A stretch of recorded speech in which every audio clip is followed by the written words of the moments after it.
We've been having a plumbing problem. Like super duper pooper problem.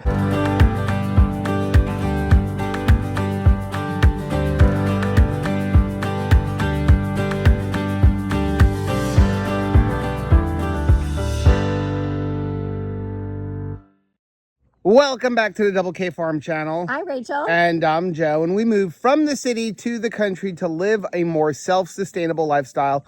And we're here at the farm, and we've been having a plumbing problem. Like super duper pooper problem. So, as you all know, we built the back bathroom.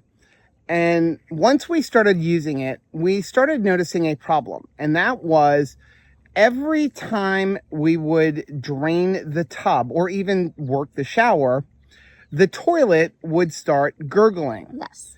And we honestly thought it was a venting issue. Now, in the bathroom, there is a vent stack that goes up to the roof for the shower. And then there's also an air admittance valve on the sink. And then the toilet is between the sink and the bathtub.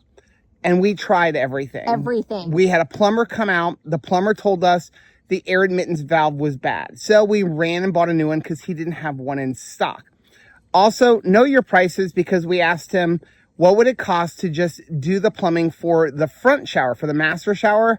Because again, we thought it was a venting issue, and I'm not super familiar with building in wet vents. And they gave me a price of like over $2,000 for what should be like an hour's worth of work. And I was supplying the parts. That's another whole story. Right. So we put a new air admittance valve on. It didn't solve the problem. So then we were like, now what do we do? So we finally found another plumber to come out. And this plumber came out and said, there is a clog in your drain somewhere. He's like, I'll come out on Saturday to fix it. I'm like, okay. Saturday he comes out.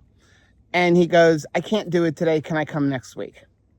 In the meantime, I'd gone under the house and I noticed the slope wasn't correct in some of the areas of the sewer system, of the main line. So I tried to straighten it out, and that didn't fix it either. So we decided that we need to snake the line because the plumber never came back. Right. And so we were like, well, how are we going to snake the line? And that's what we're going to do today. I'm going to show you this really cool tool that my sister told us about. Thanks, Terry. It's called a sewer jet. And this is much cheaper. Sorry, it's really hot out here right now. This is much cheaper than calling out a plumber. And all you need is a pressure washer. Before we get into the sewer jet, I did want to show you the modifications we made to the plumbing system under the bathtub, because we do think that part of the issue was the way the slope was on this end of the house. So you can see here, this is the back of the house, and this is going to be the highest point of the system. And you have here, over here, right here is our toilet, and then this is our bathtub line. But what was happening was, this was almost completely straight to that end. And that was because the original drain pipe here was coming all the way out to the end of the house with the clean out, but you have the main support beam right here that would not allow you to raise it up at all. So what I ended up doing was shortening this pipe a little bit to put it onto the other side of the beam. That allowed me to raise it up about an inch or so. And then what we did was we basically ran a new drain line over here to the bathtub. And I know that I don't have the cleanest work when it comes to primer, but it does work. So you can see right here is going to be our P-trap. It feeds up to here. That right there is our vent stack. So the water drains in here, comes down here, which is at the correct pitch. It feeds down to the other side there, right before the toilet. And that's a 2-inch line feeding into a 3-inch line. Originally, it was a 1.5-inch line, so we gave it a little bit more room for the air to be able to use the actual wet vent from the bathtub. And we did notice that the water flows a little bit better after doing this, but again, what would happen is it just kept getting clogged up, creating that, and it was kind of intermittent. So it really depended on, like, if we were able to flush the toilet and then not use it for a little while, especially for going like number 2, I think it would not be so clogged. But if you were to use the toilet and then use the bathtub, it created that because, again, we're pretty sure that there is a big clog in there. So now we're going to go and actually use the sewer jet and try to clean out the line. So basically what the sewer jet is a 100-foot long hose that hooks up to your pressure washer. And there's a couple of different ones out there where they come with a handle, but if you already have a trigger handle for your pressure washer, you don't even need that one. You just need the actual sewer jet, and it comes with a couple of different heads. So this head here, which I'll show you in a minute, actually sprays the water backwards. So you feed this in, and then it's going to break through any clogs, and then it's going to push it back out towards the septic system. There's also some like fine-tuned jets or fine jets that can kind of push through it, kind of like, you know, just like a hard laser kind of thing. And then you could put this one on to pull it backwards. But you basically just hook this up to your pressure washer and you snake it up the line and let it do the work. Now, I'll leave a link for this down below. I bought it on Amazon. I paid like $30 for that. That is going to be much cheaper than actually calling out a plumber who's going to probably charge you a few $100s. So let's get the pressure washer started and then get to jetting our septic line. Okay, so we basically have the hose hooked up to the end of our pressure washer, and our gun, we have to put it all the way on the end of the wand. It's going to be completely dependent on your pressure washer. So all we need to do is pull the handle, and then you're going to see how it sprays backwards. See how it's spraying backwards like that? That's going to allow it to pull itself up the septic line and then push any clogs back. Now, to make this a little bit easier, we're going to do this as a two-person job.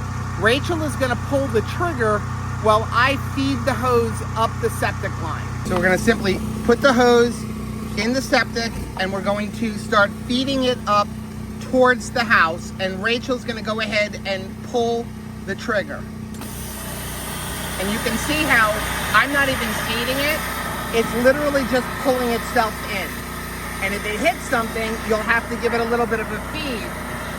And it's literally just pulling its way up the whole septic line for the main drain. So it's hitting a clog up there. So we're gonna give it a little push and just keep going until we get all the way to the end of the line.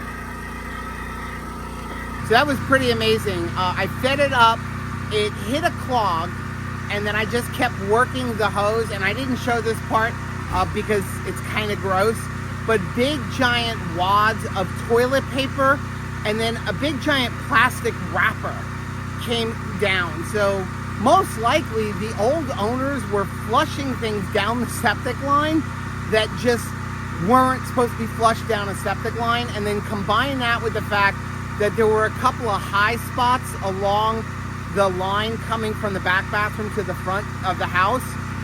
It probably just was sitting there and then allowed toilet paper to build up and build up and build up to the point where the water couldn't flow.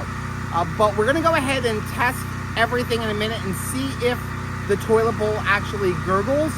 But I figure since we have this, we're actually gonna go ahead and run it the other way as well, down into the septic to make sure there's no clogs from the septic tank itself up to here where the clean out is going into the main house.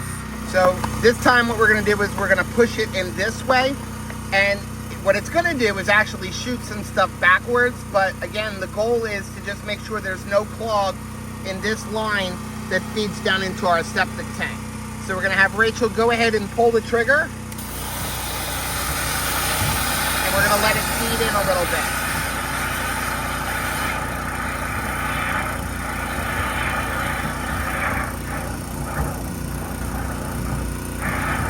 It looks like this is nice and clean, but again, I don't want to go too far in. I just want to make sure that this line is clean, but you can see how some of this stuff is actually coming back up. So we're going to go ahead and pull this out, and then we're going to push it the other way to kind of clean off this hose. So now that we've snaked the line, it's time for the ultimate test, and that's happening inside the house. So it did suck a bunch of the water out of the toilet, so we had to refill it back up. Also, if anybody has any idea of what to do about this ring from where the water sits, let us know, because we're still kind of new to having a well system. So what we're going to do is go ahead and flush. Now, in the past, when we would flush, it would be a very slow flush. Let's see how well it flushes now.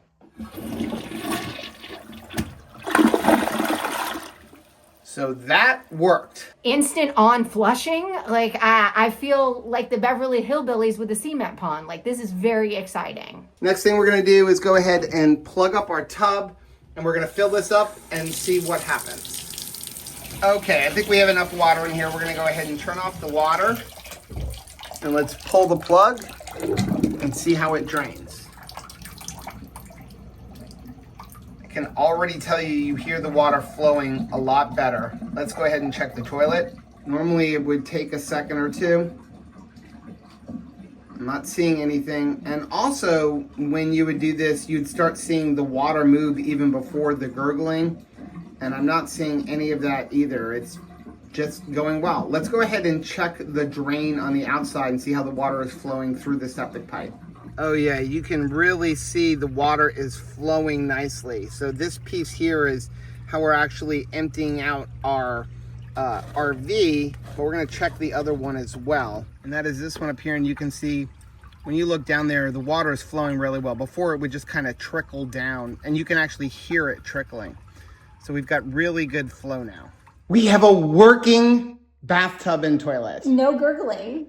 This was amazing. Shout out to my sister for telling us about this, because we were willing to spend whatever. Right. And we have really struggled to get a plumber to even come out here. The first one, again, came out, told us it was one issue, turned out to not be that issue. And then they tried to really overcharge things. It was just a visit. He didn't even do anything. And honestly, after the last guy came out and told me what he believed it was, I was kind of like, I don't need you. But I didn't want to be that person that, you know, you come out, you tell me what's wrong, and then I fix it on my own. I was like, I want to give him money for his time. It was that he then came out on Saturday, said, I can't do it today. Can I do it next week? And I'm like, fine. And then next week rolls around. Not coming. And he calls me and he goes, I'm not coming today. I've got some things going on. And at that point, like, I'm sorry. Like, I gave you the opportunity. So in the end, this cost us about $30 plus the money that I spent to retrofit our shower. And I think in the end, it needed it. I fixed the shower drain anyway, because it didn't have much of a slope, and now it has a much better slope. So I'm really excited. Hopefully this, you know, completely solves our issue. If it doesn't, we'll give you an update in a future video. But right now, everything is flowing well. I will leave a link for the sewer jet that we purchased down below. Now, if you like seeing videos like this, if this helped you out in any way, please do us a favor, head down below and hit the like button. That's going to do two things. Number one, it does help build our channel, but more importantly, it's going to let us know what kind of videos you guys are looking to see. Also, don't forget to hit the little bell icon, and that way, every single time we use the bathroom, you'll be alerted to it. Till next time, bye.